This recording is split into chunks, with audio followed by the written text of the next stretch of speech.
Welcome everyone, I'm Colette here today from Witch Ways, and I'm going to talk about divination through signs and omens. I'm going to share some simple techniques for finding signs and omens and how to interpret them. Enjoy! So this is the process of getting information through things that you see or run into. It's very interesting to use, and even if you ultimately decide it's not the divination technique that you like best, it will definitely up your awareness around noticing information that is around you about magic or noticing when spirits are around you. So I find it a very useful technique to work with. It's a bit more complex than regular divination since you don't have a book. So to start, just like with everything else, clear yourself, cast a circle. Then focus on your question. And I find that for beginners especially, using a particular type of question is most likely to give results that you can easily interpret. So the question that I use for beginners or even intermediate people sometimes is to ask, what does it look like if I do XYZ, right? And so then you ground yourself and take a slow walk outside and make it a predetermined length of time. Like, I've seen good results with even people just walking slowly around a block, but you can walk a little bit further if that feels useful to you, or if you need time to get into the rhythm of softening and noticing what's around you. So then look at everything, notice everything, but pay particular attention and remember things that seem especially attractive or shiny or glowing or just very beautiful. Notice those things.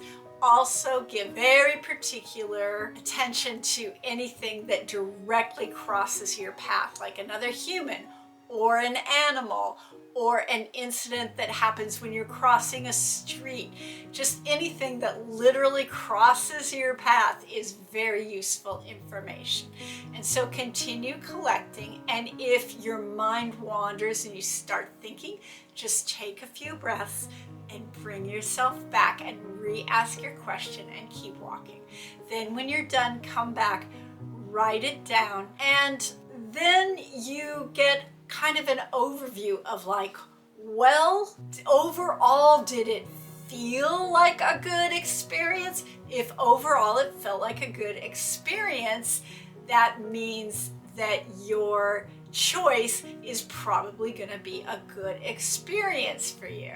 If there was a lot of difficulty, like you kept missing lights, or cars or people kept cutting you off, or you just kept being really distracted, it might mean that it's going to be a difficult choice. And if you run into a lot of things that are really unpleasant, then it might be not a good choice to follow. That's the simplest way to interpret the signs or omens. If you're more advanced, write a story about those things. At the beginning, it was really pleasant and really nice, and the sun was shining and it felt delicious out, and there was really very fragrant things happening, and then all of a sudden it shifted and there was a lot of screaming people and cars. So from that you might interpret that it starts easy but maybe becomes more difficult as you go on. And then pay attention, of course, to what happens at the very end, just before you come back to the beginning. That way of interpreting and making a story out of things is more advanced, but almost everyone can get some useful information from just being like, well, was it a pleasant experience when I went on my walkabout? Or was it an unpleasant experience? And that will tell you something about your choice. Write down what you saw and then decide on a list of associations that you're going to add to that. So for example, If you saw a rabbit, you might write down a list of qualities that you associate with a rabbit. So that could be that they are lucky, or they represent fertility, or they're associated with a certain deity, or they're associated with sexuality. You might associate them as garden thieves or predators for your little vegetables, or you might see them as cute and cuddly. And it's very personal to you. That's what's important. The magic speaks to you through symbols that will have meaning to you, not somebody else's meanings. You can, of course, Google meanings online, but you really should only pick the ones that feel like, oh yeah, I feel that way about that thing. And then before you actually ask any questions, you want to develop a good long list of symbols, animals, things, and what they represent to you. And I will say that it's really helpful if for each animal or symbol you write a list rather than freestyle writing. Once you've done that several times and you have a good list of objects going and their associations for you, you can treat it just like a tarot card. Or you can take a walk in nature. That gives the spirits a whole other list of things to show to you as signs. When I do a nature divination walk, I like to start with an offering and stating my question. And if you're beginning, it should be a simple question like, what do I need to know about XYZ?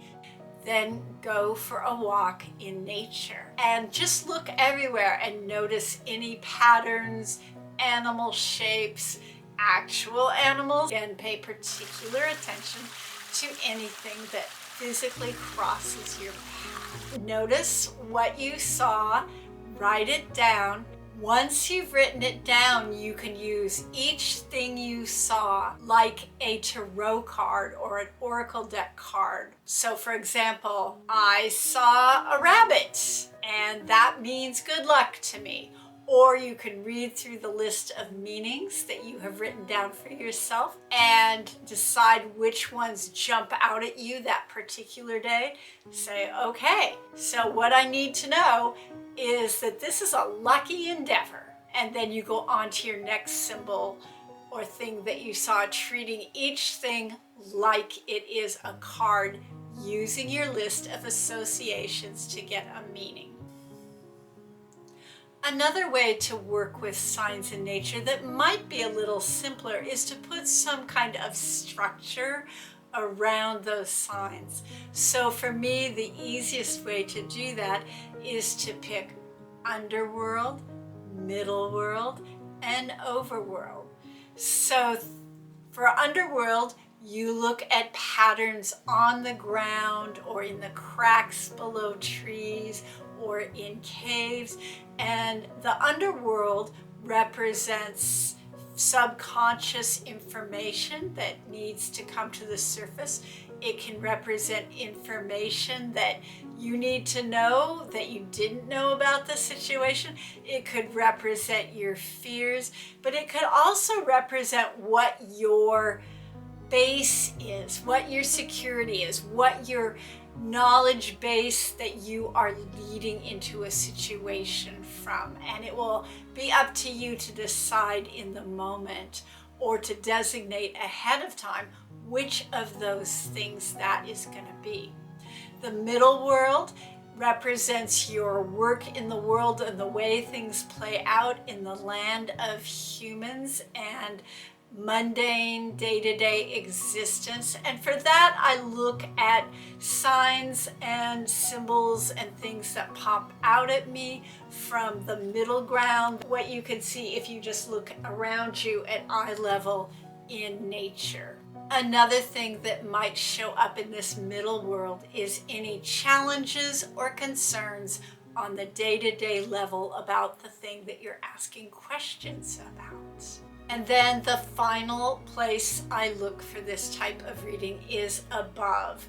Birds in the sky, clouds, tree branches, leaf patterns, animals that fly overhead, and this represents the overworld, which is the overarching view, and sometimes for people it represents the future or the general outlook on the question you're asking.